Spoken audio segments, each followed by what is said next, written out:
The problem with people is when life is good and only good, for a lot of people they get distracted. You go from a video game to a movie to checking social media status to hanging out with friends to a restaurant to sleep. Allah is out of the picture. There's no Allah left. It's just you chilling. That's all there is. And then times get tough. And the friends aren't there. And the game doesn't feel good anymore. And the car doesn't look good anymore because the health is gone. When the health is gone, none of those things mean anything anymore. All you care about is, I just want to be out of this hospital bed. If I could just walk again, that'd be fine. People are bringing you your favorite food, you don't want to eat it. People are want to show you a movie, you don't want to watch it. All these things that you lived for, everything that you went from A to B to C to D, all these things are gone. You don't care about none of them. Because this one blessing, Allah Azza wa Jal diminished for you a little bit. And then at that point, you have two options. If you are of these people that are on the cliff, on the edge, you can start complaining to Allah, why did He do this to me? He just didn't like that I was so happy? Or you could earn the greatest treasure you and I can ever earn. And that is a humility and a closeness to Allah. To actually realize, even when I was healthy, even when I was wealthy, even when I was doing well, everything was fine, I didn't realize even then that I was on life support. Allah was actually providing for me every moment. I didn't earn anything on my own. None of it was something that I deserved. This is why Allah Azza wa Jal will say, أُولَٰئِكَ لَهُمْ نَصِيبٌ مِّمَّا كَسَبُوا. أُولَٰئِكَ لَهُمْ نَصِيبٌ مِّمَّا كَسَبُوا. Allah Azza wa Jal will describe even fadl. وَابْتَغُوا فَضْلًا مِّنَ اللَّهِ. Not kasaba min Allah. You can't earn something. It's a favor from Allah, whatever He's given you. But you don't realize it at the time because it just comes easy. But then you start begging Allah and asking Allah and crying to Allah and praying to Allah like you've never prayed before, feeling closer to Him like you've never felt before. And then Allah heals you. And you realize those moments you had when nobody was in the hospital room, you were just by yourself crying to Allah, were the sweetest moments of your entire life. Those were the few moments of your life that you actually had nothing between you and Allah. And those might be the moments that save you in the akhirah. That might have been the biggest gift Allah ever gave you, is those moments. But for some people who are on the edge, when times get tough, فَإِنْ أَصَابَتْهُ فِتْنَةٌ إِنْقَلَبَ عَلَى وَجْهِهِ. He turns on his face. He turns his face away. What does that mean? It means I want nothing to do with Allah. How come He abandoned me? How come He gave me a hard time? Why would He do that to me? You see what happens and this is actually very easy to understand in our times. We live in a hyper-consumer society. So everything comes quickly. You want to be entertained? Just open up an app on your phone. You want to buy something? Just order it on Amazon. It'll show up at your door. Everything's become effortless. And everything's become instantaneous. You want something? It'll come to you. You don't have to go to it. It'll come to you. Everything's quick. We're used to getting served now.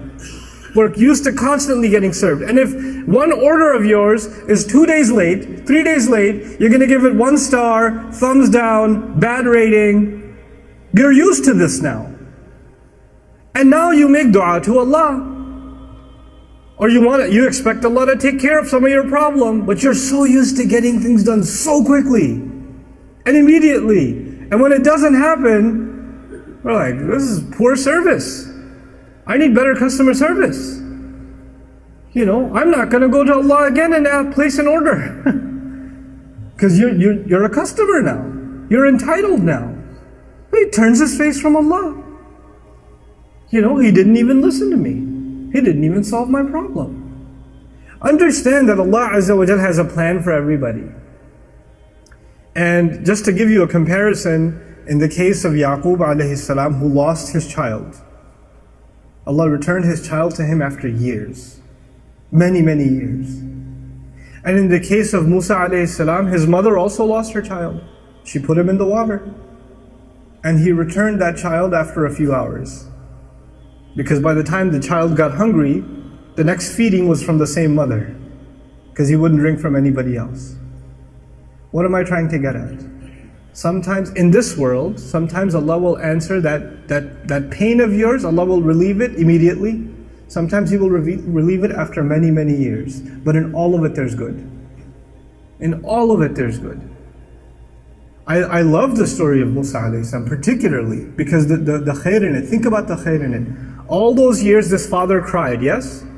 This father almost lost his eyesight, and eventually وَبْيَضَّتْ عَيْنَاهُ, Quran says. Some of the ulama like Alusi rahimahullah comment, amiya, and he became blind from crying. But all this time, where was Yusuf? Yusuf was in a prison. Yusuf is being held in, he was a child servant. When he got older enough, he got thrown into prison. He spent many of his years in jail. So either he served as a servant, or he served as a prisoner inmate in jail. Not a good life. That's not a good life. But at the end of it all, when he interprets a dream of the king, and that dream means that entire economy is going to collapse in 7 years, and people are going to die of starvation, the only one who knows how to handle that crisis was Yusuf. Had he not been in jail, he would have never helped the king. You understand this? If Yusuf was with his father the whole time, alayhi salam, that never would have happened. But now that Yusuf is there to interpret the dream and says, Inni hafidhun, I am the one who can take care of this responsibility. Make me the treasury secretary. Give me this responsibility. When he does that, and he takes care of it, what happens next? What happens next is thousands, if not hundreds of thousands of parents don't have to cry that their children died of starvation. One father cried for several years, but his tears, Allah made them a way of saving thousands of families from crying. Because if He didn't save that economy, and He didn't save that crop, the entire land would have been in drought, and people would have died of starvation, and war would have happened, all kinds of crises would have happened. Sometimes the difficulty you go through isn't just better for you. Maybe through your difficulty, you will become a sadaqah jariyah for so many others. You don't even know. You don't know. But if you're on the edge, you don't have that kind of trust in Allah. So you turn your back to Allah. انقلب على وجهه. And then Allah says, خَسِرَ الدُّنْيَا وَالْآخِرَةِ. This is what I want to leave you with. When people do that, they have lost this world and the next. What does that mean? This person lost this world and the next.